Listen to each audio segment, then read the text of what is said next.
구약 성경은 예레미야 8장 18절에서 9장 1절입니다. 슬프다 나의 근심이여 어떻게 위로를 받을 수 있을까 내 마음이 병들었도다. 딸 내 백성의 심히 먼 땅에서 부르짖는 소리로다. 여호와께서 시온에 계시지 아니한가 그의 왕이 그 가운데 계시지 아니한가 그들이 어찌하여 그 조각한 신상과 이방의 헛된 것들로 나를 경노하게 하였는고 하시니 추수할 때가 지났고 여름이 다하였으나 우리는 구원을 얻지 못한다 하는도다. 딸 백성이 상하였으므로 나도 상하여 슬퍼하며 놀라움에 잡혔도다. 길라앗에는 유향이 있지 아니한가 그곳에는 의사가 있지 아니한가 딸 내 백성이 치료를 받지 못함은 어찌 됨인고 어찌하면 내 머리는 물이 되고 내 눈은 눈물 근원이 되고 죽임을 당한 딸 내 백성을 위하여 주야로 울리로다. 아멘. 서신서는 디모데전서 2장 1절에서 4절입니다. 그러므로 내가 첫째로 권하노니 모든 사람을 위하여 간구와 기도와 도고와 감사를 하되 임금들과 높은 지위에 있는 모든 사람을 위하여 하라. 이는 우리가 모든 경건과 단정함으로 고요하고 평안한 생활을 하려 함이라. 이것이 우리 구주 하나님 앞에 선하고 받으실 만한 것이니 하나님은 모든 사람이 구원을 받으며 진리를 아는 데에 이르기를 원하시느니라. 아멘. 복음서의 말씀은 누가복음 16장 1절에서 9절 13절입니다. 또한 제자들에게 이르시되 어떤 부자에게 청지기가 있는데 그가 주인의 소유를 낭비한다는 말이 그 주인에게 들린지라. 주인이 그를 불러 이르되 내가 내게 대하여 들은 이 말이 어찌 됨이냐. 네가 보던 일을 셈하라. 청지기 직무를 계속하지 못하리라 하니 청지기가 속으로 이르되 주인이 내 직분을 빼앗으니 내가 무엇을 할까? 땅을 파자니 힘이 없고 빌어먹자니 부끄럽구나. 내가 할 일을 알았도다. 이렇게 하면 직분을 빼앗긴 후에 사람들이 나를 자기 집으로 영접하리라 하고 주인에게 빚진 자를 일일이 불러다가 먼저 온 자에게 이르되 네가 내 주인에게 얼마나 빚졌느냐 말하되 기름 100마리니이다. 이르되 여기 내 증서를 가지고 빨리 앉아 50이라 쓰라 하고 또 다른 이에게 이르되 너는 얼마나 빚졌느냐 이르되 밀 100석이니이다. 이르되 여기 내 증서를 가지고 80이라 쓰라 하였는지라.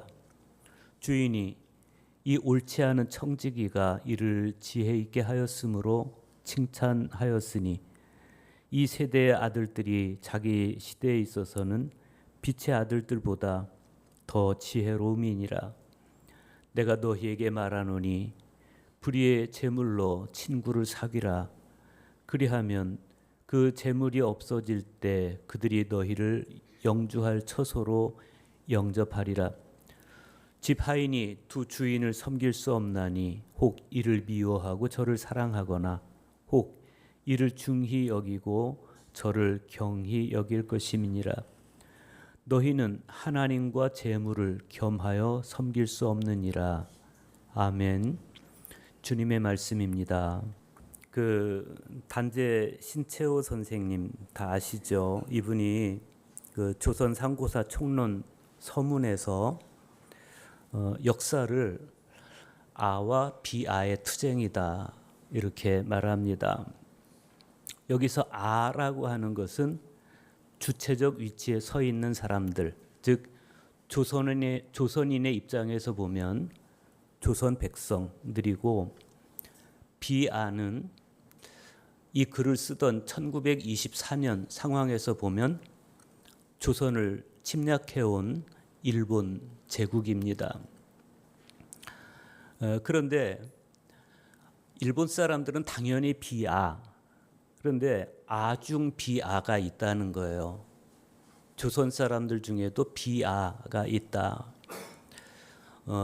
아에는 아중아가 있고 아중비아가 있다 그랬습니다.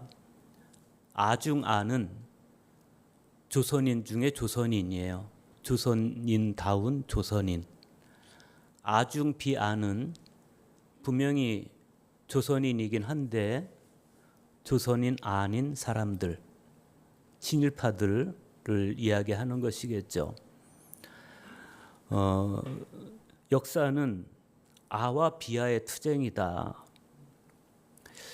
그런데 아와 비아의 투쟁임과 동시에 아중비아, 즉 조선인이면서 조선인 아닌 것 같은 사람들과의 투쟁이기도 하다. 그런 이야기예요. 사실 이런 현실은 2025년인 오늘날에도 계속되고 있습니다. 왜 그들은 조선인이면서도 비아, 즉 조선인 아닌 사람으로 살 수밖에 없었을까? 눈에 보이는 일본의 힘이 너무 크게 느껴진 겁니다.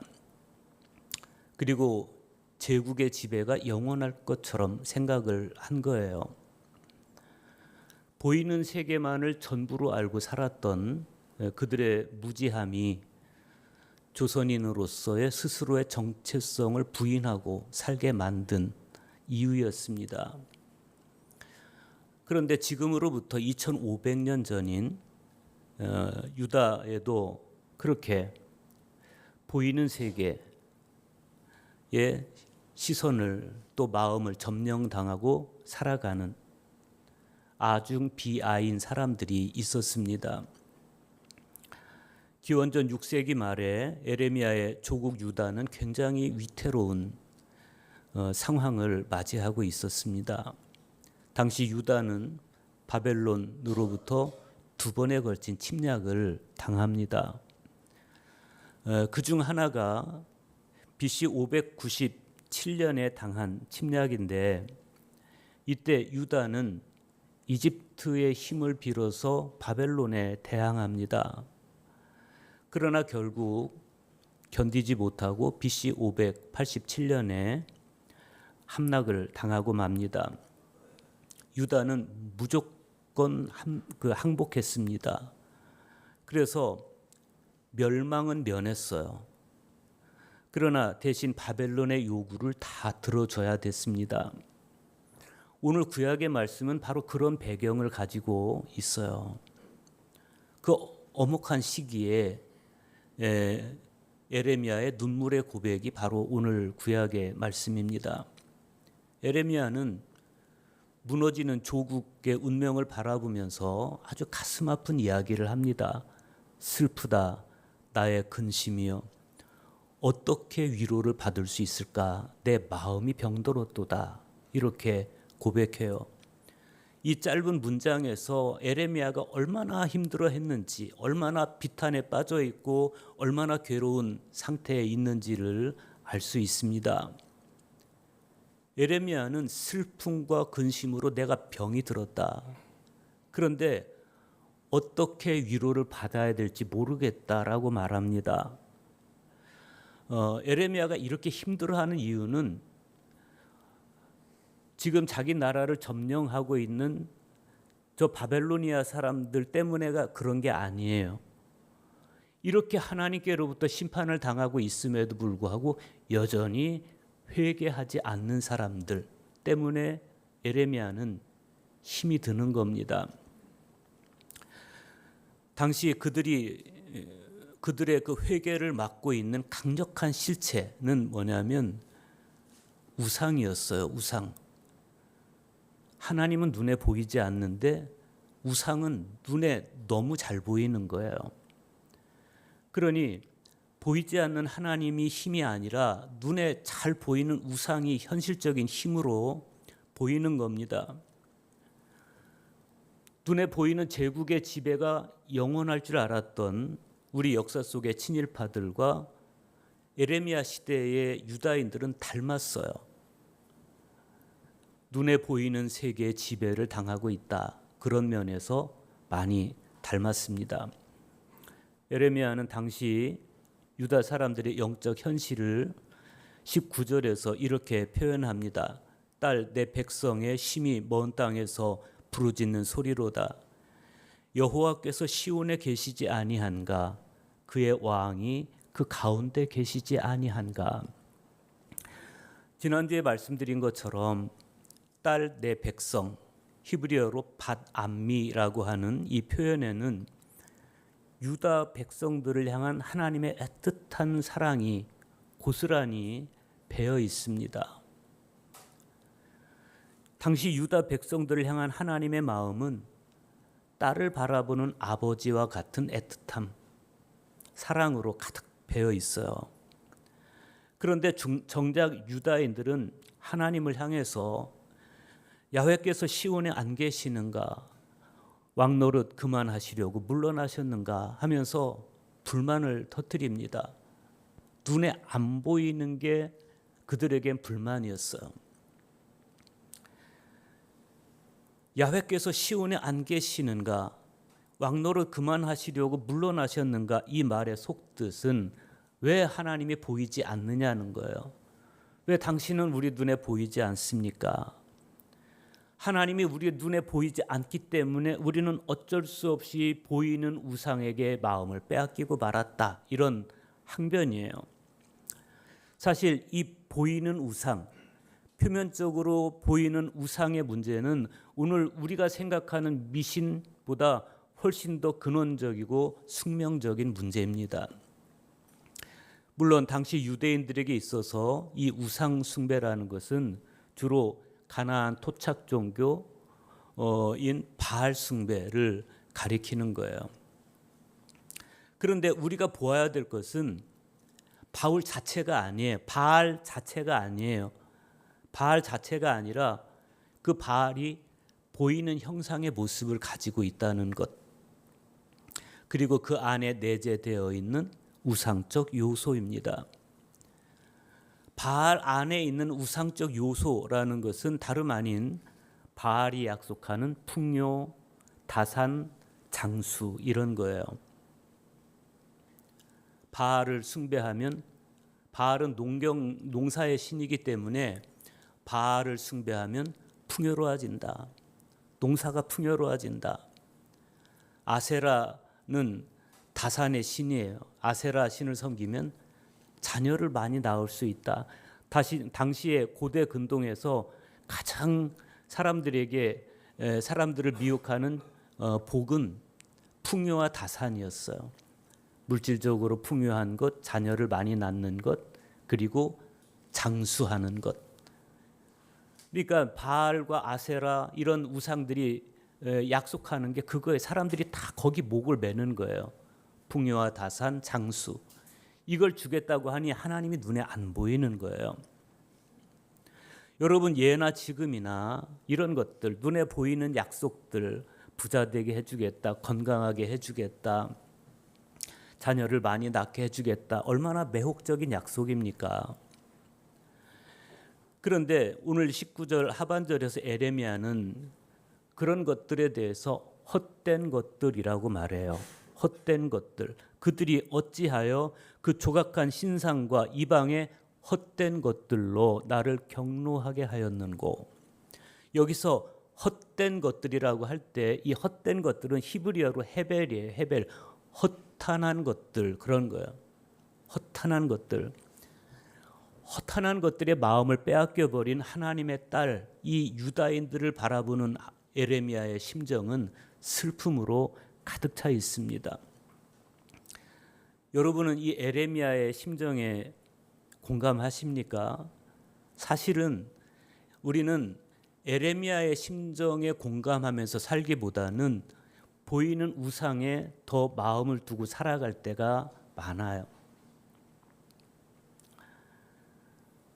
그런데 우리가 에레미야의 그 심정, 허탄한 것들의 마음을 빼앗겨버린 당시 유다 사람들을 바라보면서 울 수밖에 없는 이 에레미야의 심정에 공감해야만 에레미야가 하는 말에도 공감할 수 있습니다.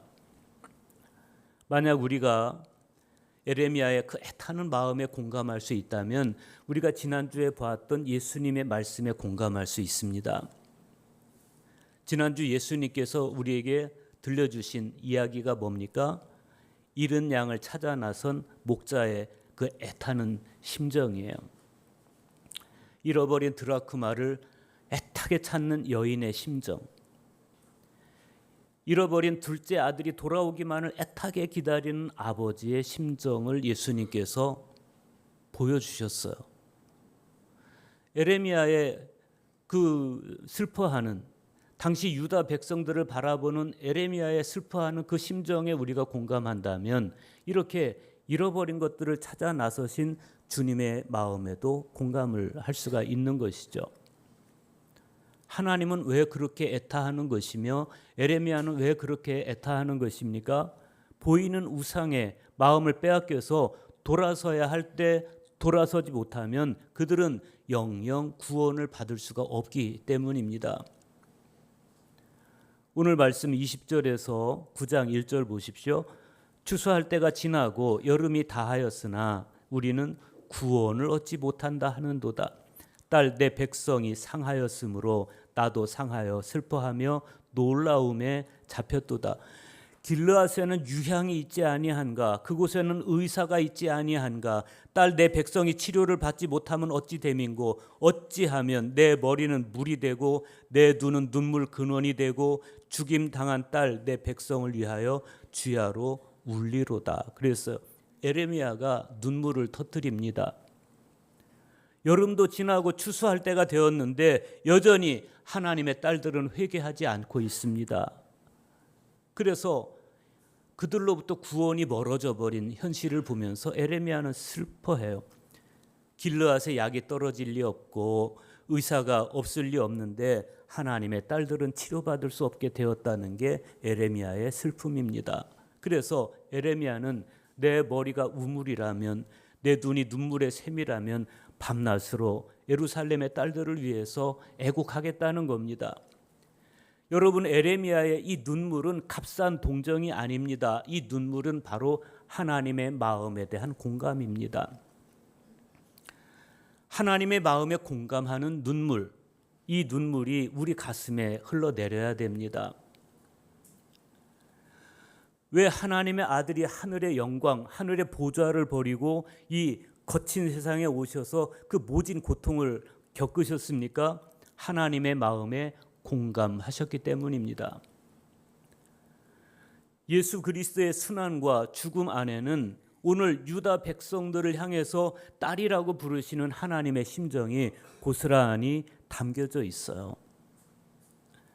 그러면 우리가 어떻게 해야 우리를 바라보시는 하나님의 심정이 슬픔이 아닌 기쁨이 될 수 있을까? 우리가 보이는 우상이 아닌 보이지 않는 본질의 세계에 시선을 두고 살아갈 때 하나님의 마음은 슬픔이 아닌 기쁨이 될 수 있습니다. 예수님은 오늘 복음서의 말씀을 통해서 우리가 어디에 시선과 마음을 두고 살아가야 할지를 가르쳐 주십니다. 누가복음 16장 1절에서 3절 보십시오.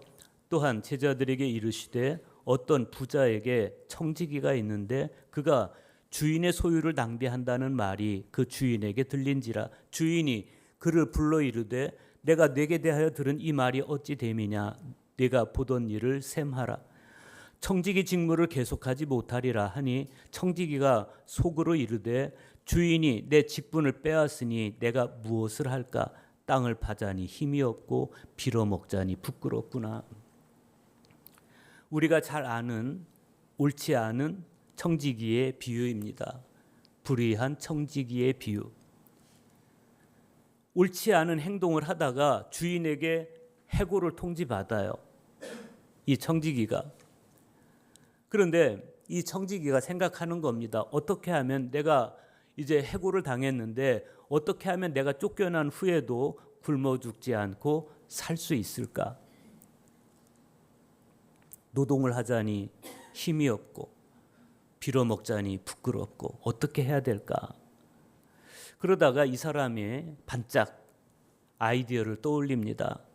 주인에게 빚진 사람들, 그리고 그들이 빚진 그 증서들, 이걸 해결해 줘야 되겠다. 그래서 사람들을 한 사람 한 사람 불러요. 그래서 이 증서, 계약서를 다시 쓰게 합니다. 기름 100마를 빚진 사람은 그 증서에다가 50말로 쓰게 하고, 밀 100석을 빚진 사람에게는 80석이라고 쓰라고 가르쳐 주는 거예요. 그런데 주인의 입장에서 보면 얼마나 나쁜 사람이에요. 그렇지 않아도 주인의 재산을 낭비하는 그런 불의한 청지기였는데 마지막까지 주인의 재산을 낭비하고 있습니다. 그런데 주인이 돌아와서 이 청지기가 한 일을 보고 칭찬을 했다는 겁니다. 어떻게 그런 일이 가능하겠습니까? 누가는 이렇게 해석해 줍니다. 주인이 이 옳지 않은 청지기가 이를 지혜 있게 하였으므로 칭찬하였으니 이 세대의 아들들이 자기 시대에 있어서는 빛의 아들들보다 더 지혜로움이니라 그랬어요. 이 비유에 대한 전통적인 해석은 청지기가 저지른 불의에 초점을 놓지 않고 미래를 준비했다는 사실에 방점이 찍혀져 있다, 이런 거예요. 그런데 그러니까 이 청지기가 종말론적으로 지혜로운 태도를 가졌다는 겁니다. 당시 빛의 아들들이 누구예요? 유다인들이에요. 소위 하나님의 사람들, 하나님의 백성들조차도 미래를 보지 않고 눈에 보이는 우상에게 온통 마음이 다 쏠려 있는데, 그러나 이 청지기는 빛의 아들이 아님에도 불구하고 이 세대 사람들, 그러니까 세속적인 사람임에도 불구하고 이 사람이 미래를 준비할 줄 알았다. 종말론적 태도를 가지고 있었다. 그게 지혜롭다는 거예요. 그런데 다른 해석도 가능합니다. 그것은 이 청지기의 행동 자체가 지혜롭다는 거예요. 당시 빚문서, 그러니까 빚진 사람들이 쓰고 가지고 있던 이 빚문서에는 이자도 있었어요. 이자. 여러분 은행에 가서 대출을 하시면 거기에 이자가 있지 않습니까? 이자가 있어요. 그런데 율법에는 이자를 받지 못하도록 돼 있어요. 율법은 약자 보호법이에요. 사회보장법이고, 그래서 율법에는 이자를 받지 못하게 돼 있습니다. 그런데 청지기가 계약서를 다시 쓰게 만드는 거예요. 거기서 이자를 빼주는 거예요. 이자를 삭제해 주는 거예요. 그러니 주인의 입장에서 보면 사람들이 이자를 빼주니까 주인에 대한 평판이 좋아지는 겁니다. 주인은 좋을 수밖에 없는 것이죠. 그런데 어떤 주석가는 이 청지기 자신이 받을 품삯이 바로 그 이자에서 나왔다는 겁니다. 그러면 이자를 안 받게 되면 자기 품삯이 없어지는 겁니다. 그러니까 자기 품삯을 희생하고 이 계약서를 다시 작성하게 해준 겁니다. 그것은 희생이었어요. 비록 지금까지는 나쁜 짓을 해왔지만 미래를 생각하면서 지금 자기의 품삯을 희생할 수 있는 해안이 이 사람에게 있었다는 것이죠. 주인이 곧 돌아올 것을 대비해서 돈의 문제를 미래지향적으로 매듭을 짓습니다. 그리고 그 행동의 결론으로 주님은 이렇게 말씀하세요. 내가 너희에게 말하노니 불의의 재물로 친구를 사귀라. 그리하면 그 재물이 없어질 때 그들이 너희를 영주할 처소로 영접하리라. 그리고 13절을 보면 너희는 하나님과 재물을 겸하여 섬길 수 없느니라 그래요. 그런데 바로 이어지는 말씀을 보면 바리새인들이 예수님의 이 비유, 옳지 않은 청지기의 비유, 그리고 마지막에 예수님이 하시는 말씀, 너희는 하나님과 재물을 겸하여 섬길 수 없다, 이 말씀에 대해서 비웃었다는 겁니다. 왜 비웃었겠어요? 누가는 이렇게 말해요. 바리새인들은 돈을 좋아하는 자들이라. 그러니까 예수님께서 이 비유를 말씀하실 때 바리새인들의 비웃음은 뭐냐면 돈이 더 낫지, 무슨 상관, 무슨 소리 하는 거야, 이랬다는 거예요. 누가 그랬다는 겁니까? 사업가들이 그랬다는 겁니까? 장사하는 분들이 그랬다는 겁니까? 아니에요. 바리새인들이 그랬다는 거예요. 종교 지도자들이. 이미 그들은 종교 지도자들이었음에도 불구하고 그들에게 있어서 현실적인 힘은 돈이 돼버린 거예요. 재물을 하나님보다 높은 곳에 올려놓았다는 반증. 그게 이들의 비웃음입니다. 이 비유가 있고 나서 예수님께서 또 다른 비유를 말씀하시는데 그 비유가 뭐냐면 부자와 나사로의 비유입니다. 예수님은 그 비유를 통해서 이미 돈에게 마음을 빼앗겨버린 바리새인들에게 자신들의 내면을 스스로 볼 수 있도록 해줘요. 불의한 청지기에 나오는 청지기와 부자와 거지 나사로의 비유에 나오는 부자 사이에 차이가 있습니다. 불의한 청지기는 비록 불의한 일을 저질렀지만 옳지 않은 일을 저질렀지만 그러나 주인이 올 때가 되니까 미래를 위해서 이웃과의 관계를 새로 정립합니다. 빚을 졌던 사람들에게 빚을 탕감해주는, 그들의 빚을 줄여주는, 그럼으로써 훗날 그들이 이 청지기의 든든한 버팀목이 되어줄 수 있을 거예요. 그러나 부자와 거지 나사로의 비유에 나오는 부자는 자기만을 위한 재물관에서 벗어나지를 못합니다. 그래서 훗날 나사로에게서 아무런 도움도 받지 못합니다.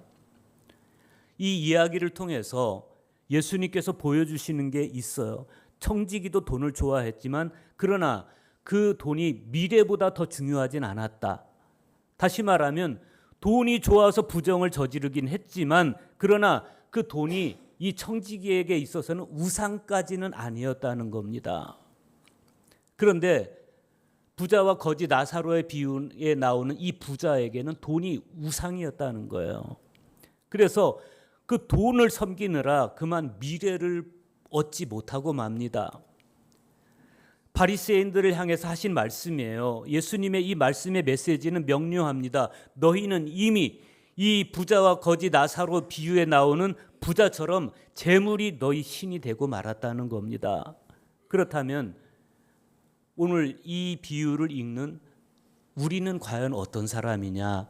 우리는 과연 이 부자보다 나은 사람이냐? 예수님께 꾸중 듣고 있는 바리새인보다 나은 사람이냐? 이 질문을 우리에게 던지고 있는 겁니다. 모모의 저자인 미카엘 엔데가 1994년 2월 6일 일본 NHK 방송과 인터뷰를 해요.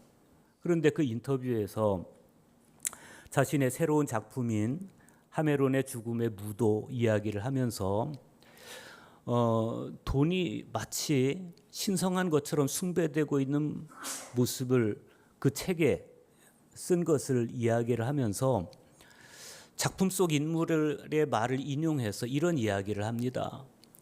확실히 돈에는 신이 지닌 특질이 구비되어 있습니다. 돈은 사람을 결합시키기도 하지만 분열시키기도 합니다.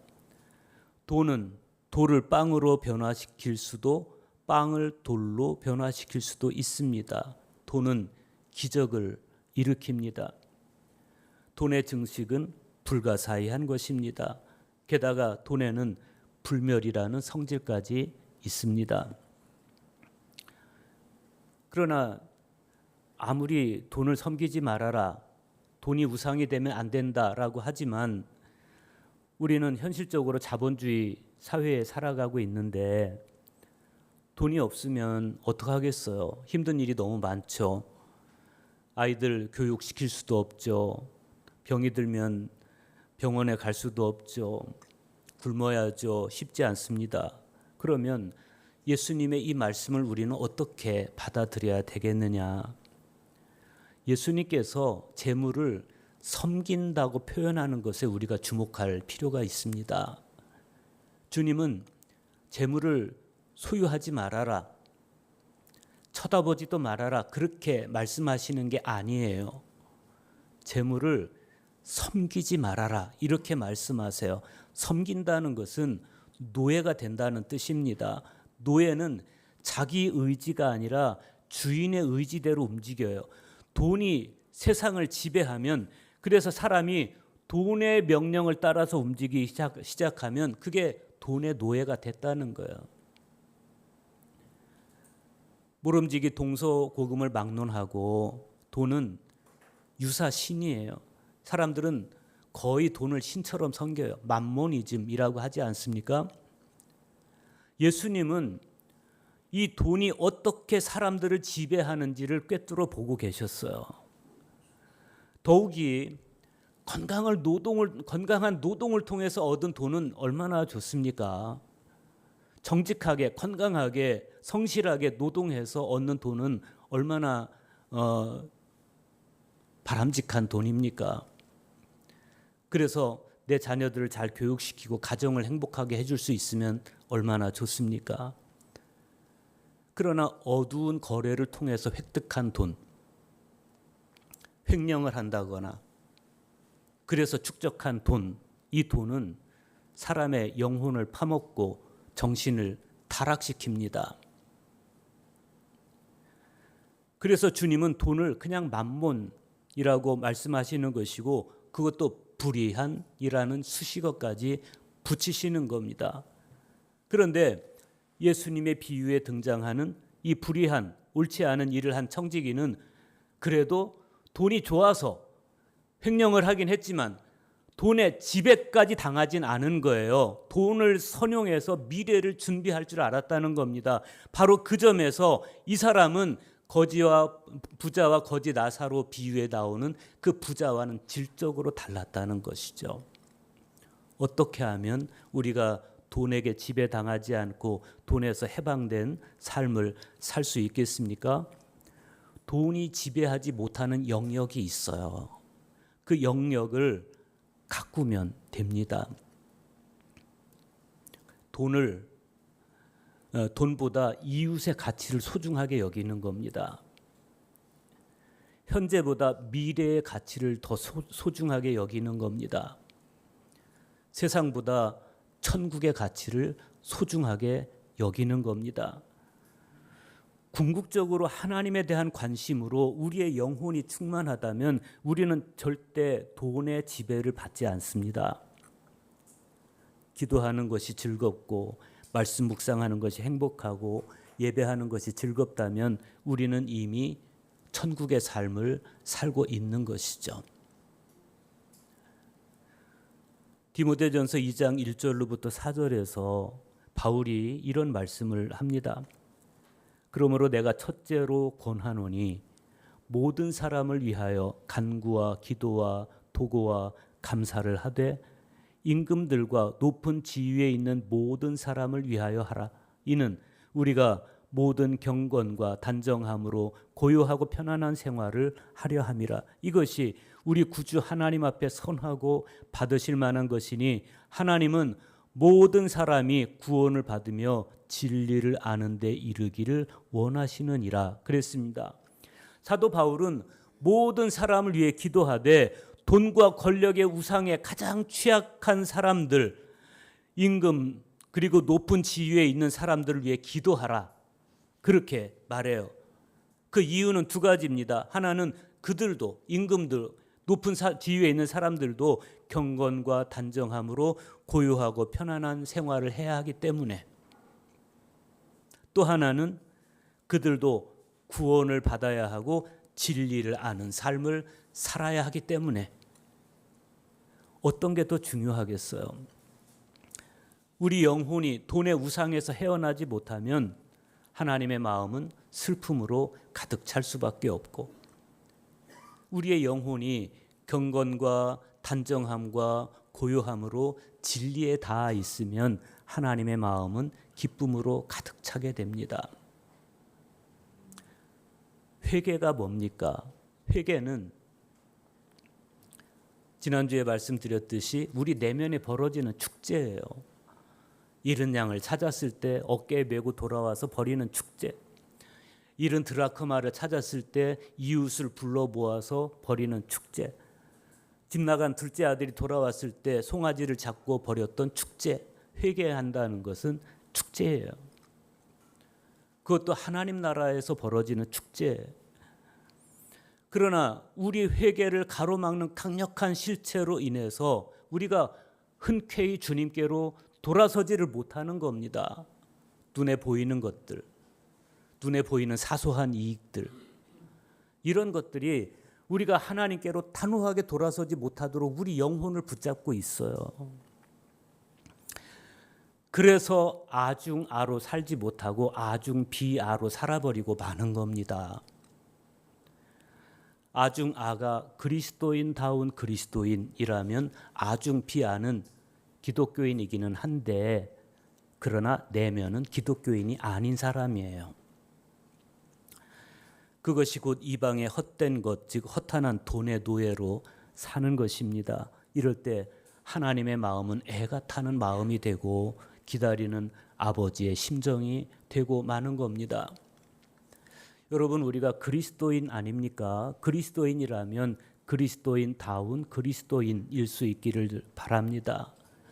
보이는 우상에게 마음 빼앗기지 말고 보이지 않는 본질의 세계, 하나님 은총의 세계를 흠모하면서 나에게 주어진 시간을 경건함과 단정함과 고요함으로 항상 진리에 닿아 있는 삶을 살아가는 그러한 저와 여러분 모두가 될 수 있기를 간절히 축복합니다.